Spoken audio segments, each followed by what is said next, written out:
que causa um pouquinho às vezes de confusão quando a gente pensa, né? A gente pensa só nas mulheres, nos homens, só que na verdade não é só para as mulheres, né? Então, eu acho que ele vai muito além de falar sobre as nossas vestimentas, sobre maquiagem. Às vezes quando você pensa em modéstia, você pensa, mas aqui não pode usar joias, você não pode fazer o seu cabelo, a gente volta lá para a Bíblia, né? Pensa alguns temas que acabam às vezes deixando um desconforto, né, da gente ali. E aí o tema da nossa palestra é o jovem veste fralda. Eu queria colocar assim, o cristão veste fralda. Tem um passador.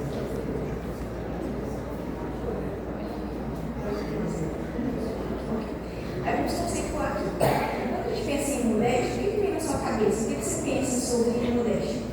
Eu trouxe um pequeno conceito ali, mas é claro que ele é muito mais abrangente do que eu coloquei ali, né? Coloquei só alguma coisa que a mais trouxe, mas isso fica também para a gente refletir um pouquinho, que fala sobre a humildade, né? A ausência de exibicionismo. Quando a gente se veste, quando a gente escolhe a nossa roupa, qual é o nosso objetivo ao escolher aquela roupa? Né?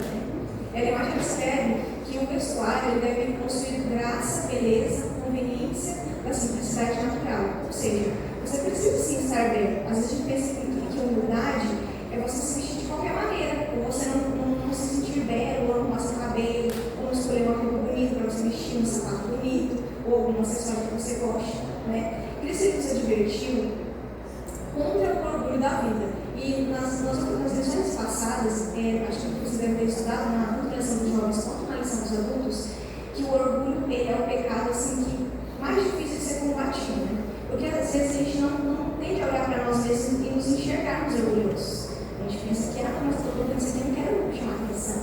Porque a gente vai dar várias desculpas, mas na verdade é porque a gente tem que se exibir um pouquinho ali mesmo. Né? Talvez as partes do ser humano a gente tem que acabar lutando contra isso. E aí ele apontou as flores do campo, os lírios, né, desabrochando em sua pureza, e disse: nem mesmo Salomão, em toda a sua glória, se vestiu como qualquer deles. Nós, como seres humanos criados à imagem e semelhança de Deus, nós gostamos do que é belo. E foi Cristo que colocou isso em nós. Então, assim, quando a gente vê alguma coisa bonita, é claro que a gente vai gostar daquilo. E é claro que a gente quer também se vestir de forma que as pessoas olhem para a gente e vejam beleza e graça em nós. E isso não vai errado, né?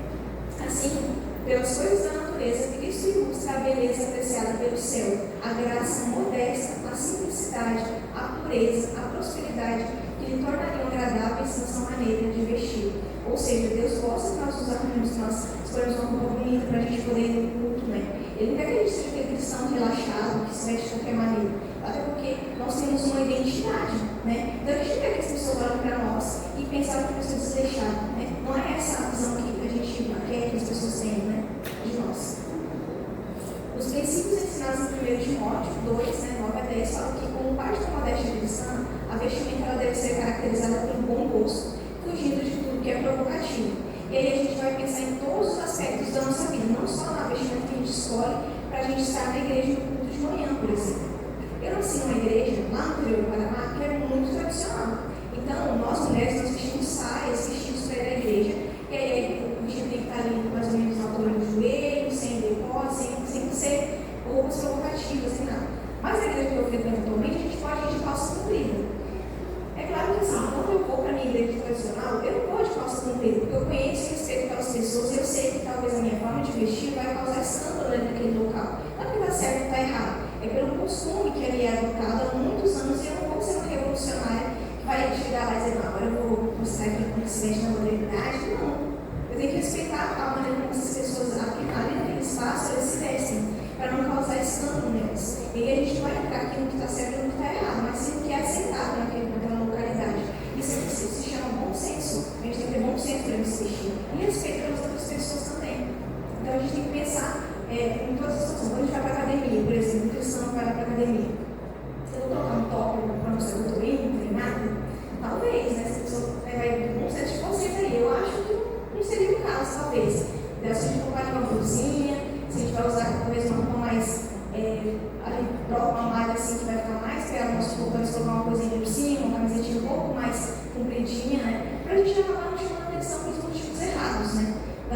De estar mostrando nosso corpo de forma inconveniente, talvez que acabe mostrando para outras pessoas uma coisa que a gente não quer, né? A gente não quer que as pessoas olhem para a gente e falem, aquela ali não é aquela que a gente está no sábado, todo dia de manhã lá. Então assim, a gente não quer passar esse tipo de pensamento para as pessoas. A gente quer ter uma identidade e seguir com essa identidade de forma coerente. Né? A coerência tem que ser aquilo que regra a nossa vida, a nossa maneira de vestir e a nossa maneira também de se comportar.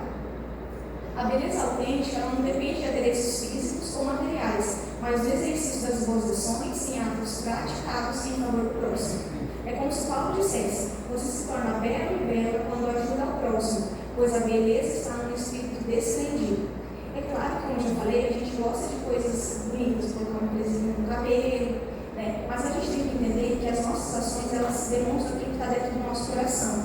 Então, se você tem ali belezas e bondades, você vive uma vida coerente com aquilo que você acredita, e a gente tem que ter sempre em mente que o nosso mestre é Jesus Cristo, a gente tem que sempre pensar como é que Jesus gostaria que eu me comportasse. Será que os meus comportamentos, eles estão refletindo a luz maior que Cristo? Ou será que eu preciso usar talvez uma bolsa, preciso usar talvez um vestido caro, um sapato caríssimo para chamar atenção? Eu penso comigo que o que deve chamar atenção em nós são as nossas atitudes. As pessoas devem olhar para nós, gostar de nós, nos achar belos, também porque a gente se arrumou assim, tá? Com um perfume, vestidinho, bonitinho, mas principalmente por aquilo que a gente é, por aquilo que a gente demonstra ser no dia a dia, né? Eu acho que todos nós gostamos de conviver com pessoas agradáveis, né? Pessoas que são educadas, respeitosas, pessoas que sabem conviver, né? Isso vai além de você colocar adereços físicos ou usar ali alguma coisa material para poder se tornar mais belo. E aí eu vou entrar um pouquinho na parte de comportamento de postura. Porque assim, não adianta também a gente se vestir de forma decente, coerente com a nossa fé, mas o nosso comportamento, ele não é legal. A gente não tem ali conversas bacanas, talvez o nosso modo de falar, o nosso linguajar, ele não reflete a luz de Cristo, né? Quem que já viu que pessoas que gostam muito de falar palavrão, por exemplo, a gente acaba se sentindo até um pouco, assim, sem graça, né? Porque não faz parte da nossa realidade, esse tipo de coisa, mas não deveria fazer. E às vezes acaba gerando um certo constrangimento em quem está próximo, né? Ou certas linguagens. Então a gente não pode ver os nossos atos, as nossas posturas, então como a gente se comporta, acaba gerando ali talvez vergonha para a gente mesmo e para a própria comunidade cristã. Então assim, como que você vai dizer que vai se denominar cristão, e aí fala a denominação da sua igreja, mas o seu comportamento está completamente diferente, né? Daquilo que se espera de você como um cristão. A sua postura é diferente daquilo que se espera de um cristão. E não adianta a gente pensar assim, mas eu não estou nem aí para que as pessoas pensam de mim. Porque a gente vive em comunidade. E aonde você vai chegar às 5 da tarde, o seu nome já chegou meio-dia, não adianta. É assim que funciona. Quando você chega no local, a sua vestimenta ela vai comunicar quem você é. Ela vai demonstrar a sua identidade. Se você vê uma pessoa toda de branco andando na rua, o que você vai pensar? Aí deve ser um profissional da saúde. Se você vê alguém todo engravatado, saindo de um fórum, você vai pensar que ele é um magistrado, um advogado, né? Um estagiário lá do fórum. Você vai pensar que é uma pessoa, um pastor, talvez. Você vai pensar que é uma pessoa que precisa estar trajada daquela forma. Ela está comunicando uma identidade. Então, assim, a minha identidade, a minha roupa, ela fala quem sou eu também. Então, a gente precisa ter esse bom senso, como o nosso irmãozinho pregou mais cedo aqui, uma mensagem belíssima, inclusive.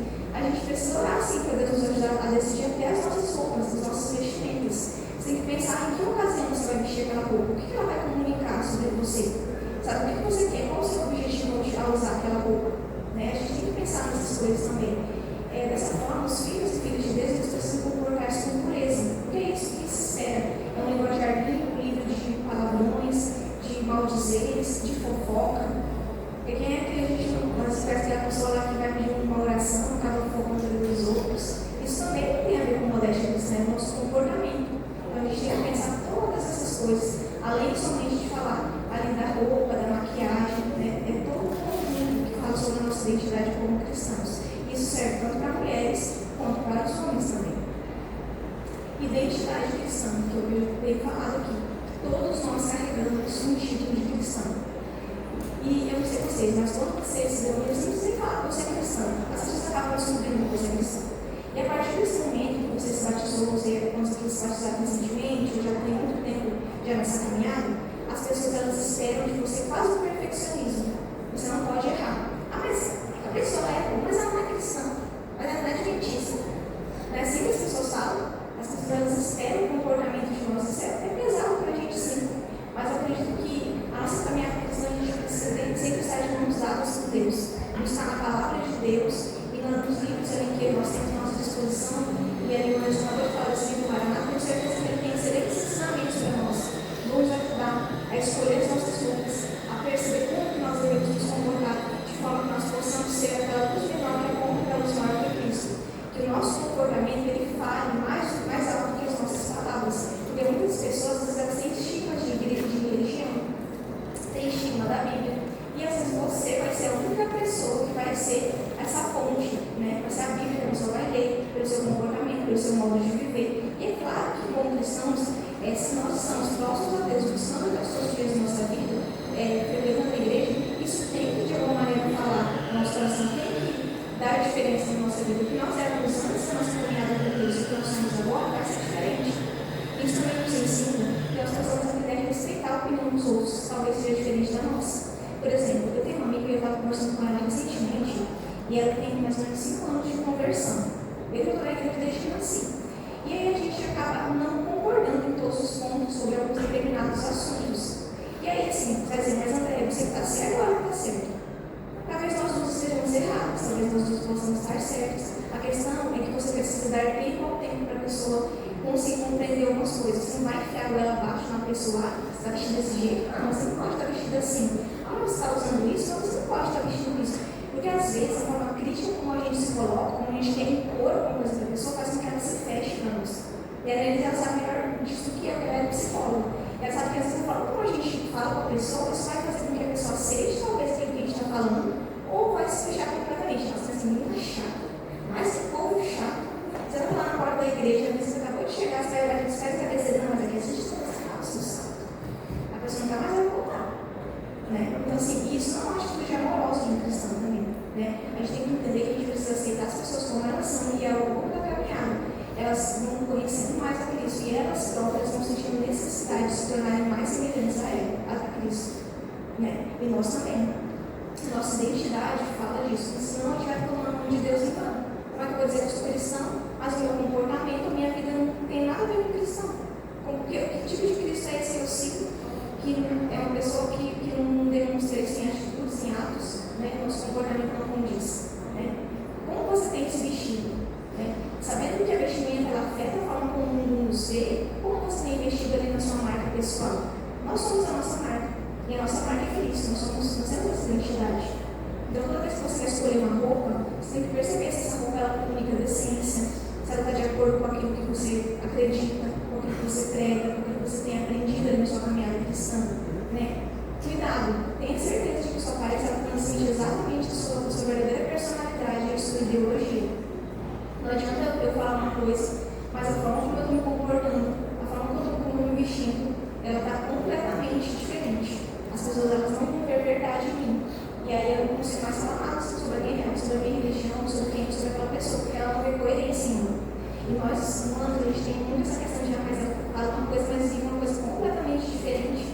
Aí aquela pessoa não tem mais acesso às nossas convicções, a mudar as nossas convicções. Elas não conseguem mais fazer diferença na nossa vida. Então, nós somos cristãos, nós precisamos fazer diferença. Primeiro na nossa própria vida, na nossa casa, e depois na comunidade onde nós estamos inseridos. Modéstia cristã e mordomia. Devo entrar aqui nessa parte, porque assim, às vezes a gente pensa que, mas por que o adventista não usa joias? Mas é por causa do dispêndio financeiro, uma joia é cara. E aí você vai ver as outras maneiras que custa R$25, mas está lá com uma bolsa de R$40 mil. Está com um carro talvez de R$500 mil. E aí a gente entra na parte que ele mais fala assim, que é nosso dinheiro, ele não pertence a nós somos mordomos. E até nisso, na forma como nós vamos gastar esse dinheiro. Se esses objetos que nós adquirimos, eles servem para um orgulho próprio, ou para a gente se enaltecer, a gente também tem que pensar isso, como sendo parte da modéstia cristã. Seria correto gastar tão grande som por algo, sendo que a gente pode viver muito bem sem? Né? Ou se a gente consegue um artigo ali bem mais barato, que vai ter a mesma finalidade? Então, antes de a gente julgar talvez o outro, a gente precisa olhar para nós mesmos e perceber onde é que eu estou gastando todo o meu dinheiro. Porque às vezes a gente tem necessidade de usar até além do que a gente pode para poder parecer para outras pessoas que nem conhecem a gente, nem vão lembrar da gente 10 minutos depois. Ou chamar atenção por alguma coisa, por algum meio pessoal que a gente possa ter. Então, esse tipo de coisa também faz parte da modéstia cristã e deve ser evitada por nós como cristãos.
né? E nunca pensou isso de alguém.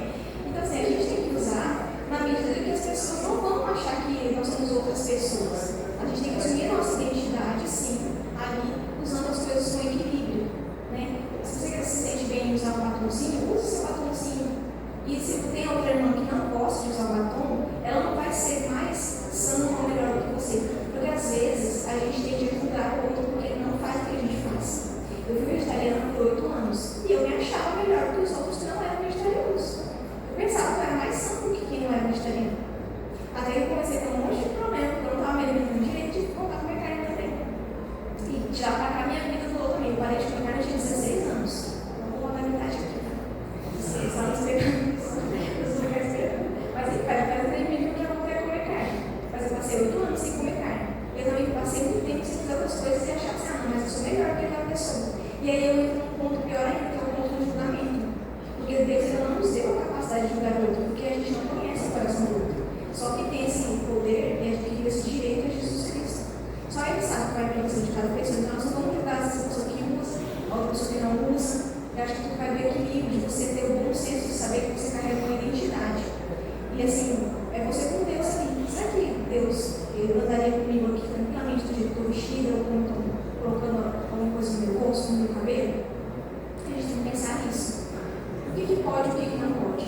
Então, eu não vou dizer para você, olha, pode maquiagem dessa cor, esse molde dessa cor, essa outra cor não pode. Eu não vou dizer isso para você, porque tudo posso, mas nem tudo me convém. E como é que você vê o que me convém e o que não me convém?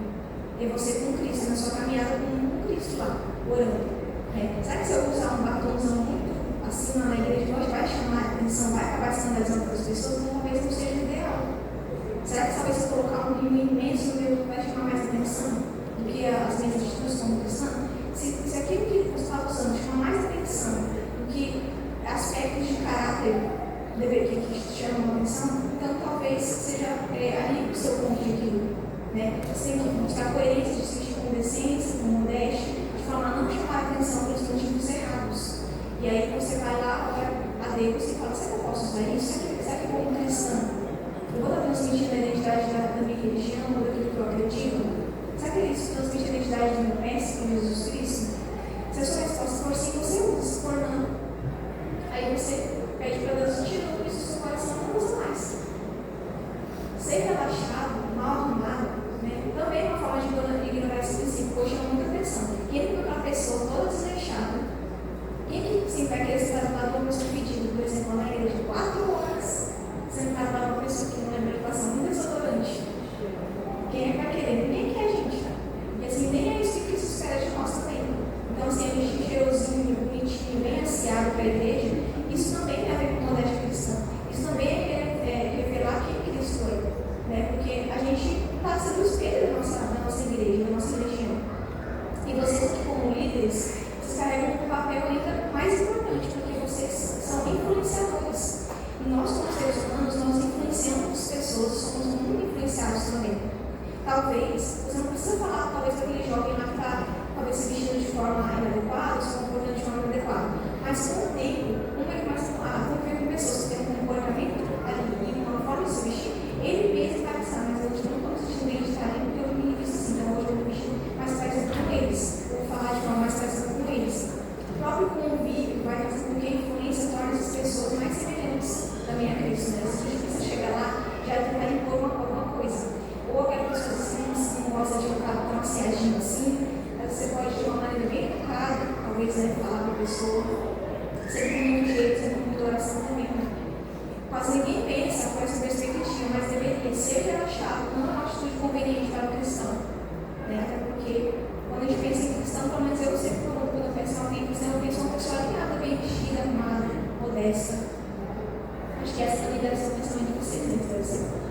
A vida cristã, portanto, é aquilo que a gente faz de forma integral. Todos os aspectos da nossa vida envolvem a modéstia cristã. Quer com mais, quer verbais, não faça qualquer outra coisa, fazer tudo para a glória de Deus. Então, quando você vai comprar uma roupa, um calçado, uma bolsa, quando você vai escolher o assunto que você vai ter com seus colegas ali no momento, porque nós jovens a gente gosta de estar reunido, então a gente gosta de conversar bastante. Então, assim, até a forma, os assuntos e a forma como nós vamos conversar, qual vai ser esse objeto das nossas conversas, também tem que passar por esse equilíbrio. Porque a vida cristã é nós somos integrais. Então, tudo isso tem a ver com modéstia, né? A forma como nós estamos nos portando, a nossa reverência na igreja. Porque esses dias eu ouvi de uma visita na igreja que ela disse: nossa, eu só achei vocês um pouco irreverentes. Porque ela chegou lá na igreja e estava tanta conversa na hora do culto, mas tanta conversa, ela é católica. Aí você chega numa igreja católica, você joga uma agulha lá no corredor, todo mundo vai ouvir a conversa, porque é um silêncio absoluto, é uma reverência total. Isso tem a ver com um costume de modéstia cristã também. É a forma como as pessoas chegam nas nossas igrejas, e nós, como líderes, nós temos que nos comportar, em primeiro lugar, de forma reverente, para que as pessoas que estão olhando para nós, que são os nossos empregados, os jovens que estão ali na nossa comunidade, na nossa sociedade, eles também têm esse comportamento a partir de nós. Então, são coisas para nós pensarmos. Então, esse é um pouquinho, né? Eu disse rapidinho pelo tempo, mas eu espero que vocês tenham pensado um pouco mais sobre a modéstia cristã, que vocês tenham pegado aprendizados para vocês. Deus abençoe que esse seja um curso que vocês saibam daqui, cristãos, que levem essa mensagem para a igreja de vocês, e vocês também possam ser luz onde quer que vocês estejam. Tenho certeza que a nossa geração ela vai ver que esses locais são trabalhados e sermos missionários, como a Ellen White nos ensinou, como Cristo nos ensinou desde o início. Muito obrigada.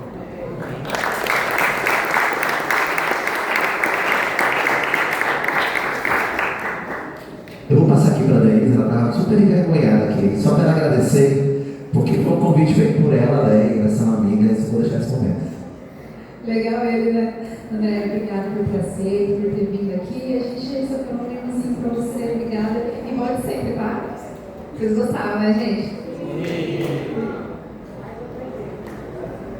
Obrigado, gente. Queridos, e o nosso encontro da Maranata Academy, o Despertar do Líder, está chegando ao fim.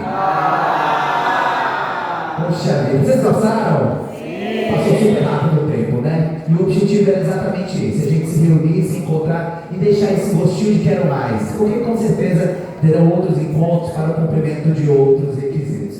Mas para encerrar esse momento tão especial que nós estamos aqui juntos, quero agradecer a presença de cada um de vocês que esteve aqui conosco, né? Quero agradecer a presença de todos os nossos coordenadores regionais. Cadê os nossos coordenadores regionais? Eu queria de coração pedir para vocês virem aqui à frente, rapidamente, só para dizer para vocês que ninguém consegue carregar esse piano só, tá? Porque esse piano ele é pesado, mas nós temos aqui na coordenação da CEAM um time incrível. Gostaria de chamar aqui à frente os nossos coordenadores regionais, Annelise, nossa coordenadora da fábrica, Silvana, coordenadora do Vida por Vidas, Matias, nosso coordenador de universitários aqui presente, porque assim, quando um departamento, uma pasta se levanta, todas as outras se mobilizam para estarem aqui juntos, para que esse movimento aconteça. Então podem vir aqui à frente todos os nossos coordenadores regionais, por gentileza. E eu aproveito também para chamar aqui o nosso líder maior, pastor Tiago, só para a gente fazer esse encerramento final e esse agradecimento aqui para essa juventude incrível. Meus amigos, não estou dizendo que acabou, na verdade, começou. Bem, amigos, começou. Tem um texto bíblico em Mateus capítulo 28, verso 18. A gente conhece bem o 19 e 20. O 18 é só um início, um pano de fundo, mas mostra exatamente a característica de como deve ser o nosso ministério. Diz assim: Jesus, aproximando-se, falou-lhes, dizendo: toda autoridade me foi dada no céu e na terra. Isso ele disse antes de falar assim: portanto, vão e façam discípulos. É interessante que Jesus ele poderia ter dito isso de diversas formas, mas ele disse isso de uma forma próxima. Nós precisamos, como líderes, ser próximos das pessoas. Existem bons líderes para cuidar de coisas, mas o que nós mais precisamos nos dias atuais é de pessoas, de líderes, que se compadeçam das pessoas, que conheçam as suas necessidades, que entendam o cenário que elas estão passando e que acolham essas pessoas. Como líderes de jovens, vocês não têm outra alternativa para discipular segundo Cristo, vocês precisarão estar próximos das pessoas. Nós, como coordenação, estamos unidos em um só propósito, em uma só missão. Nós queremos, pastor, fazer a diferença nessa geração. Nós queremos formar uma nova geração de líderes que estejam comprometidos com essa missão.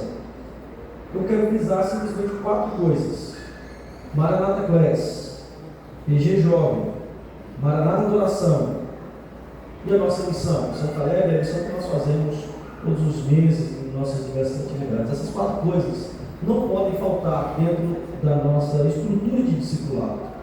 Enquanto vocês estiverem fazendo essas 4 coisas, que vocês estejam próximos das pessoas, que vocês estejam discipulando. E enquanto estiverem fazendo isso, ensinem tudo aquilo que vocês aprenderam de Jesus e transbordem a presença de Jesus na vida das pessoas ao seu redor. Se vocês fizerem isso, eu cumprir o seu papel e muitos jovens se unirão a vocês.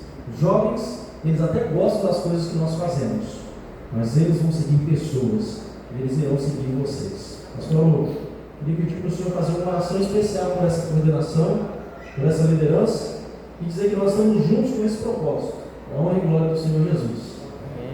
Amigos, antes da oração, eu gostaria só de dizer algumas palavras. A minha agenda estava esta manhã dividida em 2 partes. A ideia era estar aqui com vocês no início e depois retirar. Mas a prudência pediu para que a gente pudesse permanecer para conhecer todo o trabalho que vocês estão realizando. E eu não me arrependi de ter ficado. O treinamento é de alto nível. Todos os palestrantes aqui foram de alto nível e alcançaram o objetivo. Tanto aqueles que foram convidados, quanto aqueles que fazem parte do nosso processo. Então, parabéns pelo treinamento. É a primeira vez que eu estou participando de uma fábrica de líderes na UNOB. A gente já tinha ouvido falar, mas a gente não conhecia de perto. E se todas as fábricas que acontecem nos campos tiverem esse mesmo nível, nós estamos num patamar altíssimo que diz respeito ao Ministério Jovem. Deus continue abençoando vocês. É um privilégio poder participar desse grande movimento. E eu tenho certeza, pastor Tiago, que este ano ainda teremos muitas bênçãos. Anderson e todos os coordenadores, com certeza muitas bênçãos virão e nós temos grandes sonhos para esse quinquenal, né? Nós estamos sonhando com um congresso a nível de UNOB para o Ministério Jovem, mas eu digo para vocês que o congresso sem que esteja acontecendo isso aqui não tem sentido, não tem. Precisa passar por estes caminhos até um congresso onde nós temos. A minha vontade, eu estava falando aqui, amigos, pensando aqui, a minha vontade era embalar tudo que aconteceu aqui, colocar dentro de uma caixinha de presente e levar para os outros campos. Essa é a minha vontade. Mas eu tenho certeza que os outros campos também têm, está tudo acontecendo. Como é a primeira vez que eu estou assistindo, o nível foi alto, eu fico sempre pensando, cara, tomara que todos estejam nesse mesmo patamar. Que Deus abençoe a todos vocês. Isso é uma oração, né? Depois da oração, gente, eu posso tirar uma foto com eles, depois geral com todo mundo? Pode ser? Para ir para o novo tempo? Então tá bom. Pode ficar em pé e vamos orar. Minha esposa já mandou uma mensagem para mim. Não sei se é de vocês, as que estão aqui. Vai comer por aí ou já posso comer aqui? Vamos lá. Querido Deus, toda a honra e toda a glória seja dada a Ti. Diante do Senhor, nós como líderes nos colocamos na Tua presença. Começamos esse treinamento com a Tua palavra, encerramos também com a Tua palavra e queremos que através da oração nós também estejamos contigo. Agora, continue com cada líder aqui representado, com cada igreja aqui representada. Eles aqui estão representando centenas e milhares de jovens espalhados pela ASEAN. Então nós te pedimos, querido Deus, que através de nós, que através dos líderes aqui, nós consigamos salvar esta geração e prepará-la para o discipulado, para a grande missão que nós temos de abreviar a volta de Cristo Jesus. Obrigado por este momento. E entendemos que foi o Espírito Santo que conduziu. Entendemos que Ele está conosco, que Ele está com esta liderança. E humildemente encerramos este momento, entregando tudo que foi falado, tudo que foi ouvido nas Tuas mãos. Em nome de Jesus, que pedimos isso. Amém. Então, muito bem, a primeira foto seria aqui, né, com os coordenadores.